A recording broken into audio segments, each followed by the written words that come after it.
Yan, kung nakita nyo sa previous vlog ko tungkol dito sa Johor Bahru, napakaaga namin dumating dito sa JB Malaysia. So this time mga 2 o'clock na to, oras na para mag-check-in kami. Thank you. So yan, galing na kami sa paggagala sa mula umaga, nag-breakfast kami sa labas. Then hanggang tanghali nag-lunch din kami sa labas. Ito time na para mag-check-in. So by Grab, lahat ng lakad namin dito sa Johor Bahru is by Grab.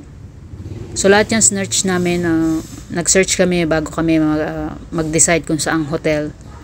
So this time Trob Hotel or ilang hotel pa yung aming binuking. So ito yung mga hotel na pay later, book now, pay later. So try nyo mag-book ng ilang hotels, then mag-decide kayo before yung date ng paniningil nila. So mas maigi yun kasi mas maaga kayo mag-book, mas makakamura kayo. So we booked this hotel for $66 or 66 Singapore dollar for 2 nights na yun, for 2 nights with breakfast. Imagine kung gaano kamura yung $66 compared sa ibang hotels dito sa JB Malaysia and compared sa Singapore. So kaya naman kami nag-decide dito sa Johor Bahru dahil nga lahat ng hotels dito sa Singapore ay sobrang mahal na. And yung palitan ng ringgit to Singapore dollar is like almost 1:4. So masyadong malaki yung diferensya. Usually yung mga products dito half price, so magandang escapade tong Johor Bahru kung nasa Singapore ka nag-work. So yan, after siguro mga 2 hours dahil ang December 32, so maraming clients, maraming nag-check-in sa mga hotels. Nakapasok kami dito past 4 na, almost 5. So ito yung aming room ng friend namin dahil 2 rooms yung binook namin yun. So yung sa amin hindi pa available yung key, kaya ito muna yung aking iba-vlog. So twin bed to. So yan, normal toilet with toiletries. So recommended ko tong Trob kasi with 66 Singapore dollar for 2 nights, napakalinis na nito. Yun nga lang, nakaranas din kami nung last time na pumunta kami sa JB Malaysia. Ang check-in talaga, instead of 2 o'clock, inaabot siya ng 5 o'clock. So I think it's normal there. So yan, may sleeper sila per floor. May mga hotel kasi na walang sleeper. So may, as usual, may bolt, may laundry bag, may ironing board, may hangers. So wag na kayo mag-expect for $66 ng mas makapal na sleeper. Gaya na sabi ko, sa iba walang sleeper and mas mahal pa yung price. So nakakatuwa dito, may small rep, mini fridge, at yung kanilang water dispenser ay ganito. So usually sanay tayo na 2 bottles of mineral bottle, yung 2 bottles of water yung binibigay nila every time na mag-check-in. So eto, unlimited water to with hot and cold. So TV nila may wifi, may Netflix, may HBO, maganda, may YouTube. So ayan yung twin bed nila. Small towel, big towel. Maganda lang dito sa 4 ang towel. So spacious yung room, malaki yung table. So kung gusto mong gumagawa sa gabi, so maganda siya. Oh, ito pa, ito. Then may 2 sofas. So in fairness, Then ang maganda dyan yung view sa labas. So nasa 27th floor kami. So pwede kayo mag-request anywhere sa mga mag-booking, kung magbo-bookings kayo. So pwede kayo mag-request kung gusto nyo sa higher floors, kung gusto nyo sa malapit sa lift. So yan, pwede naman yung mga i-considera nila. at nasa 27th floor. So kung marami, kung 2 rooms yung i-occupy nyo, sasabihin nyo, pwede rin naman yung magkalapit lang. So yan, overlooking sa Johor Bahru. At kita dyan sa kabila, ayan yung sa kabilang side niyan is Singapore na. So swerte kasi sa Singapore hindi namin napapanood yung fireworks. So dahil December 32, magsi-celebrate kami ng New Year dito sa Johor Bahru. Maganda tong spot na nakuha namin at kitang-kita yung fireworks dyan sa kabilang side.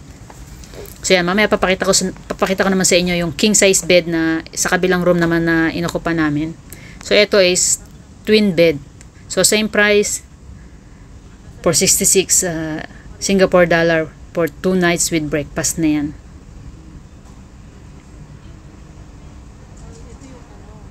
Napakaganda ng view sa labas.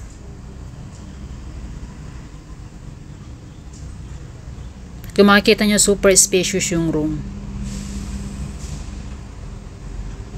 And not to mention na napakalinis talaga nung room na binigay sa amin. Okay naman.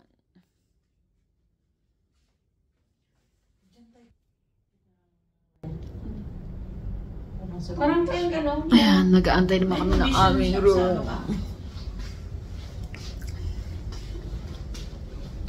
So, advance booking is the key. Ano yan? Grandstand? Eskwelahan yata yun. May mga flag. Saan? Ayan, sa baba. Diba? Saan sila? Let's go. Hey Johor, you're looking precious today. So yan, after namin maglagay ng gamit, may gala pa ulit kami. Taray na mga parang mga mag-US tour.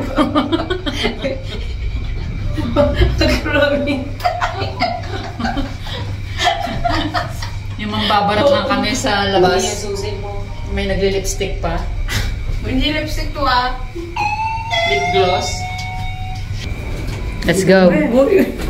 Ano? Tapos libre niya lahat. Siya libre niya lahat.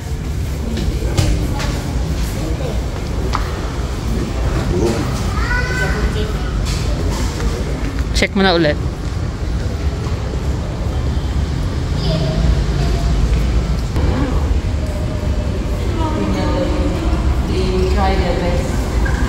Sa bagay, 4 lang naman eh.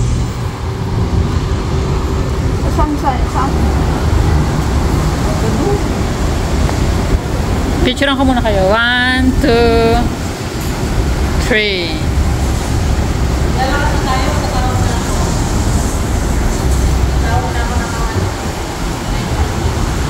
Bakit saan ba tayo pupunta?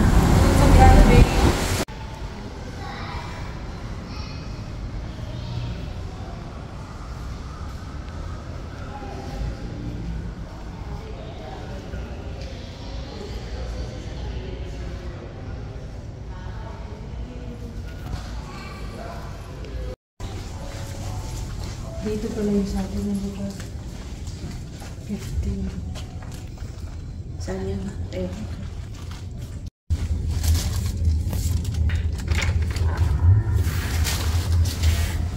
So yan, ito naman yung aming room na king size bed. So yung isa twin bed, ito king size bed. So yan, katulad lang din sa kabila. So bed lang yung pinagkaiba nila.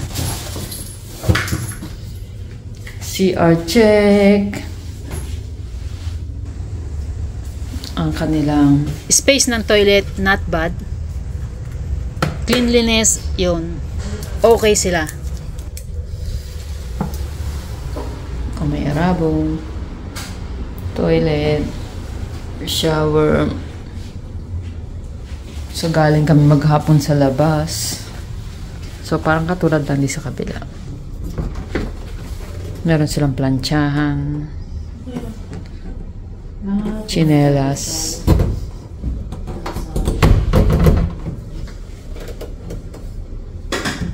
hanger, bolt. Ikaw, may milyon ka rin dyan? May chinelas. Oo, yung mga piece. May chinelas. Ganito kanipis yung chinelas.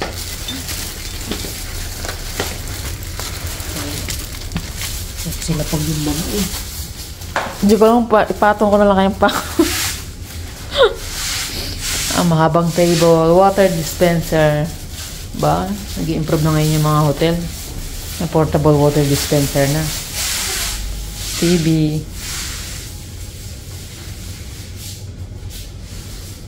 So yung kanina, twin bed. Ito naman ay king size. So yan. Ginabi na kami sa labas. Alas 9 na ng gabi, time check. At ito ang kanilang view.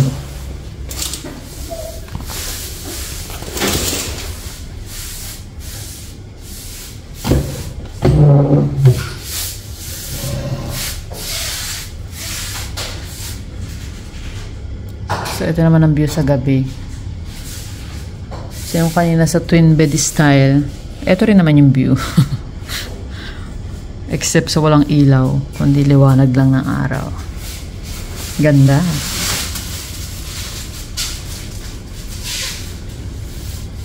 Kitang-kita ang Singapore sa kabilang side. So yan, maluwag siya. Para sa presyo nito, which is 4 times sa Singapore na. Ganun na kamahal ang hotel sa Singapore. So, yun lang. Sa mga hindi pa nakapollow o nakasubscribe sa channel ko, please like and follow.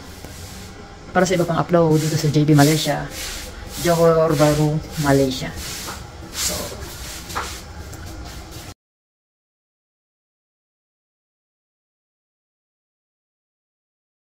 we're in Johor, Malaysia. Andun, ang dami doon, no? Watching the everybody! fireworks in Singapore. So, nandun yung marina sa side na yon.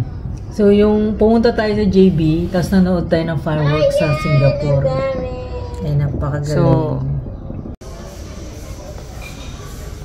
as I have mentioned earlier, breakfast included sa $66 for 2 nights na stay namin dito sa Trove Hotel.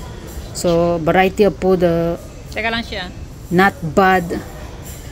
Hindi ka mag-expect for $66 for 2 nights. Pero ito exceeded na yung expectation namin para sa breakfast. Check namin yung pool nila tsaka yung gym. So, akala ko naman makakapag-swimming ako, kaya lang this time medyo We're crowded. going to the swimming pool. At The explorers room. Swimming pool 8 to 8 p.m. Ay, ang dami pala. Umuulan na naman pala.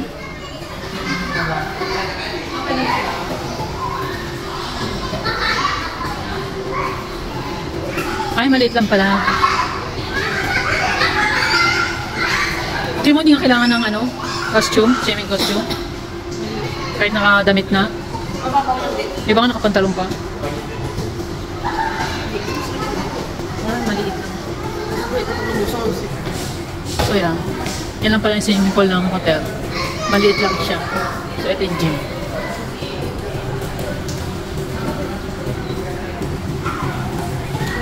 Puro treadmill. So yan lang.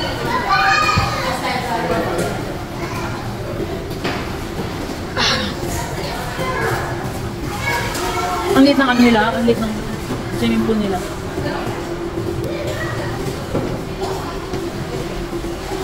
Hindi pala mali na rin doon. yeah. Hindi, dito wala silang yung smoking area sa labas. Kahit saan.